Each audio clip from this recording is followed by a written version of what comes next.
दोस्तों नमस्कार। मेरा नाम है मनीष कुमार सिंह और आप देख रहे हैं 4 पीएम महाराष्ट्र। आपका बहुत-बहुत स्वागत करता हूं। दोस्तों काफ़ी समय से महाराष्ट्र के राजनीतिक जानकार एक अंदाज़ा और अटकल लगा रहे थे कि आने वाले समय में एकनाथ शिंदे और अजित पवार के प्रभाव को कम करने के लिए बीजेपी कोई न कोई रणनीति ज़रूर बनाएगी और इस चीज़ को लेकर के वो चिंता भी ज़ाहिर कर रहे थे। और अब कुछ ऐसी चीज़ें हो रही हैं महाराष्ट्र की सियासत में, इसको देख के ऐसा लगता है कि शायद ये अटकलें सच साबित होने जा रही हैं। बीजेपी अपना वर्चस्व, प्रभाव, दबाव सब बढ़ाने जा रही है और इसके लिए वो एकनाथ शिंदे और अजित पवार के प्रभाव को कम करने जा रही है। ऐसा इसलिए लग रहा है क्योंकि जो खबर मैं आपको देने जा रहा हूँ, वो खबर सुनने के बाद आप भी ऐसा ही सोचेंगे या जो भी सोचेंगे आप कमेंट बॉक्स में ज़रूर बताइएगा। लेकिन चलिए आपको बताते हैं कि खबर क्या है। अब अगर उप मुख्यमंत्री एकनाथ शिंदे और अजित पवार की पार्टी के मंत्री निजी सचिवों की नियुक्ति करना चाहते हैं, तो उन्हें सबसे पहले देवेंद्र फडणवीस से मंजूरी लेनी होगी। मुख्यमंत्री कार्यालय की मंजूरी के बिना निजी सचिवों की नियुक्ति करने पर उनका वेतन रोकने के निर्देश दिए गए हैं। जी हाँ दोस्तों, जब तक देवेंद्र फडणवीस नहीं कहेंगे, तब तक निजी सचिवों की नियुक्ति नहीं की जाएगी या नहीं निजी सहायकों की नियुक्ति की जाएगी। आपको बता दें कि इसके बाद कई सारे नेताओं के बीच में कई सारे सवाल उनके मन में चल रहे हैं और एक सवाल ये भी कि ये आदेश जारी करने के पीछे जो खबर आ रही है कि आदेश जारी किया गया ऐसा, अभी तक ऑफिशियल किसी ने कहा नहीं, लेकिन आदेश ऐसा आ रहा है कि खबर ऐसी आ रही है कि ऐसा आदेश जारी किया गया है। इसके पीछे क्या कहानी हो सकती है? मुख्यमंत्री देवेंद्र फडणवीस की मंजूरी के बाद ही मंत्रियों के निजी सचिवों, निजी सहायकों, विशेष कार्यकारी अधिकारियों की नियुक्ति के आदेश दिए गए हैं। बीजेपी, शिवसेना और एनसीपी के महायुति के मंत्री कार्यालय के कर्मचारियों की नियुक्ति के लिए फडणवीस की अनुमति जरूरी होगी और चर्चा ये भी है कि यह आदेश विवादित अधिकारियों को दूर रखने की मंशा से जारी किया गया है। हालांकि ये बात तो पब्लिकली कही जा रही है कि ये इरादा हो सकता है, लेकिन इसके पीछे असली कहानी क्या हो सकती है, ये भी जानना बहुत जरूरी है। और क्या हो सकता है, इसकी अटकलें अब लग रही हैं।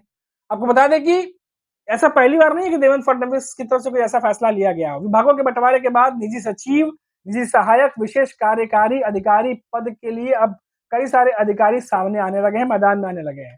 मुख्यमंत्री के आदेश के चलते इन सभी को हिदायत दी गई है कि साल 2024 में फडणवीस के मुख्यमंत्री बनने के बाद भी उन्होंने ऐसा आदेश जारी किया था। उस समय भी बीजेपी के मंत्रियों को कार्यालय में कर्मचारियों और अधिकारियों की नियुक्ति के लिए अनुमति लेने को कहा गया था मुख्यमंत्री से। अब देखिए, एकनाथ शिंदे, अजित पवार की ओर से जो शिवसेना और एनसीपी के मंत्री हैं, उनके खास सचिवों की जो सूचना है और प्रशासन विभाग है, उनको भेजी जाएगी। इस विभाग की सूचियां जो है मुख्यमंत्री कार्यालय तक जाएंगी, उनकी मंजूरी के बाद ही नियुक्ति की जाएगी। ये पूरा प्रोसेस रहेगा। यदि मुख्यमंत्री की अनुमति के बिना नियुक्ति की जाती है, तो उन कर्मचारियों और अधिकारियों का वेतन रिलीज नहीं किया जाएगा। ये खबर लगातार मीडिया में आ रही है दोस्तों, सूत्रों के हवाले से। बड़ी खबर है क्योंकि नया सरकार बनी है, काफी कुछ बदल गया है।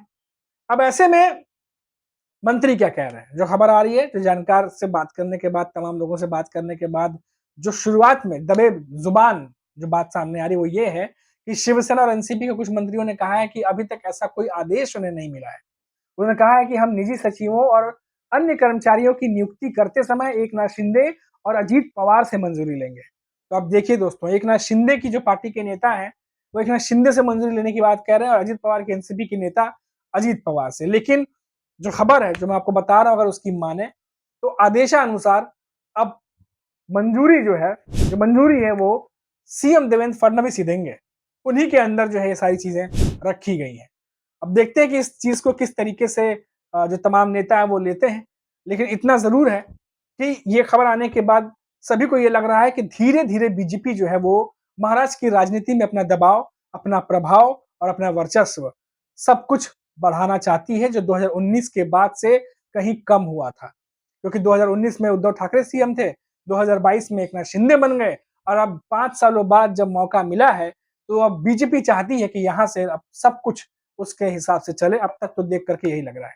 इसीलिए आप देख लीजिए कि एकनाथ शिंदे, जो अजित पवार तो खैर बहुत ज्यादा चीजें नहीं मांग रहे थे, लेकिन एकनाथ शिंदे जो बहुत सारी चीजों पर अड़े थे, सीएम पद को लेके या फिर गृह मंत्रालय को लेकर के, 6 महीने की जो सीएम बनना चाहते थे, जैसी खबर आई थी, उनको कोई भी बात उनकी नहीं मानी गई। यहाँ तक कि सभापति भी जो है वो एकनाथ शिंदे की पार्टी से नहीं बनाया गया है।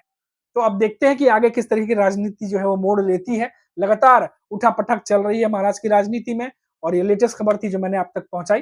अभी के लिए इतना ही, आप देखते रहिए 4 PM महाराष्ट्र। नमस्कार।